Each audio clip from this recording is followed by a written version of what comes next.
What's up, everybody, and welcome back. And I have a new topic for you this week, which is topic 47.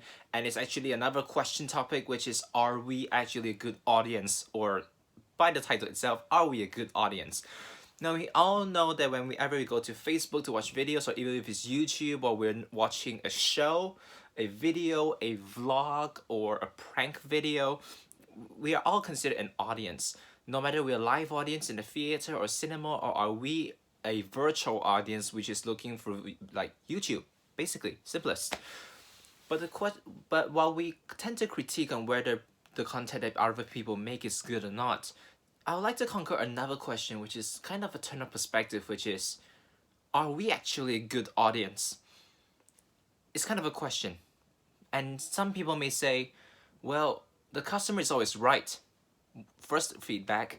And secondly, it's like, especially those who pay, they'll be like, well, we pay to get good content. We deserve good content.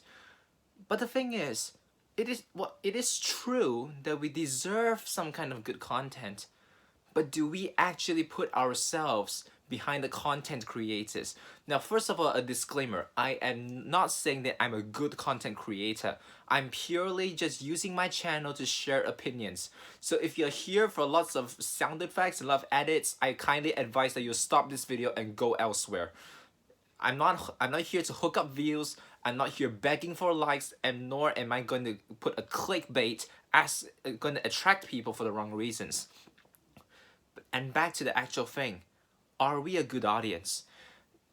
For me, sometimes there are different kinds of audiences that kind of bother me. The first type is the bossy kind, who thinks like we deserve everything. But the thing is, you gotta brace yourselves. If you know a content creator is not experienced, then what is the use of you expecting so high when you're going to be disappointed?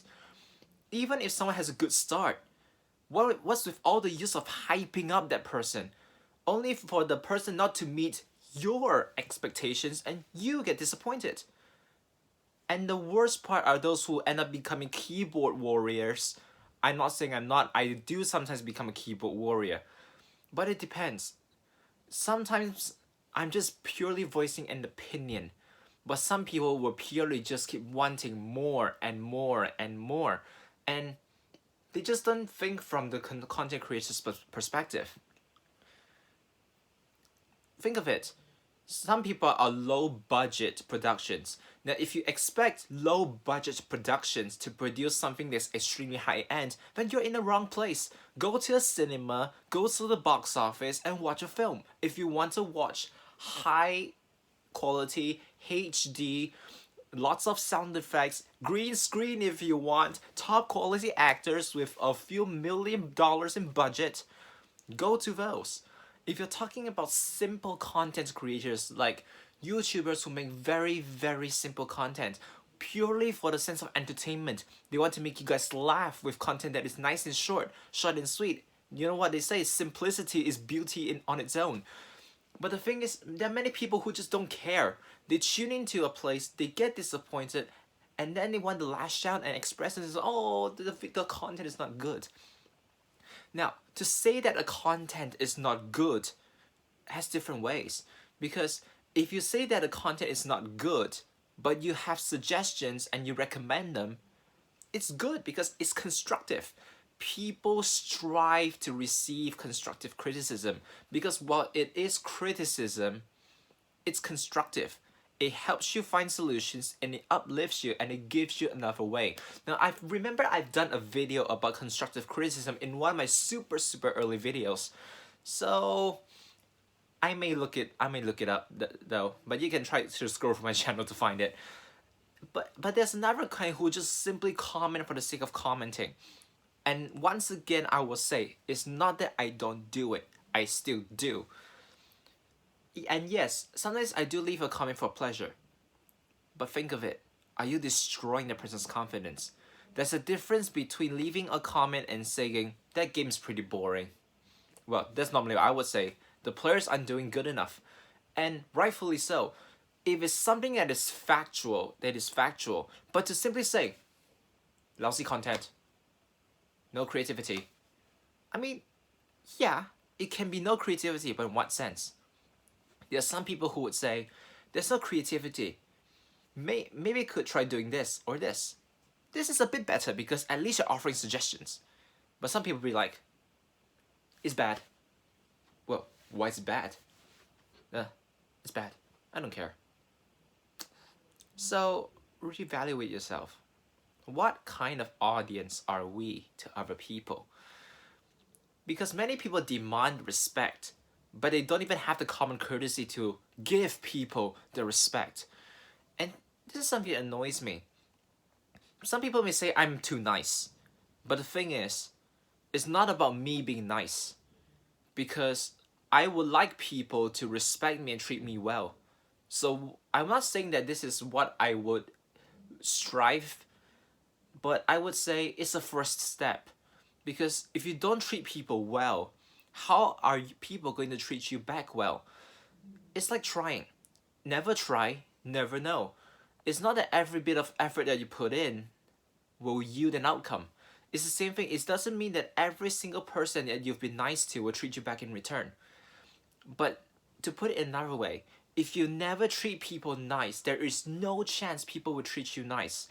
Because, come to think of it, while there are still many good people in the world, but there aren't many who would have the patience to deal with idiots time and time again. It's the same with being an audience. Yes, you expect what you watch to be good. You expect what you receive to be good. It's like consumers' rights. But the thing is, are we expecting knowing what we're gonna get? Like I say, if we're watching a low budget production, are we watching a low budget production with a cinematic expectation?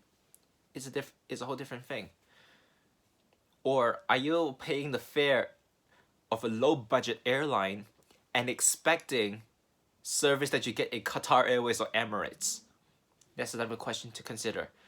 Are we expecting things realistically? Second thing to consider as an audience, do you know what you're gonna watch? Yeah, things can be unexpected. And that includes unexpectedly bad. But I'm not asking you to be pessimistic. Do you know what you're watching? If you don't, then there's no point. Like if you're watching my video, you know very well that I'm gonna be rambling for many minutes. So, like I say, I'm not desperate for views. I'm just sharing an opinion. And last question to ask yourself when you're being an audience: do you have the courtesy or the basic courtesy of being an audience? Would you give that thing a chance? Because many times, if you don't watch the entire content, you won't have a full idea what's going. Many times people build ideas off of half-fed versions of an idea, which is stupid. You've got to have the full picture before yielding your own opinions, which is something that many people don't do. Like the content can be 10 minutes, but they base it off of the first 2 minutes and want to get 2 cents into it, which to me is ridiculous. So, reconsider how we become an audience. And like I say, if you want people to be nice to you, be nice to people for a start. It's like never try, never know, as I've repeated myself. So, I hope you enjoyed this video. I hope this is a good reminder, and I hope this is informative to how we live our life and how we manage ourselves in front of people. And one last time as a disclaimer, I'm not saying I'm a saint. I'm not saying I'm not a keyboard warrior, but I believe everyone is learning day by day, and even myself. So I may look back at my videos and say, yeah, I made that mistake. So I hope it helps you as well. So I'll see you in my next video.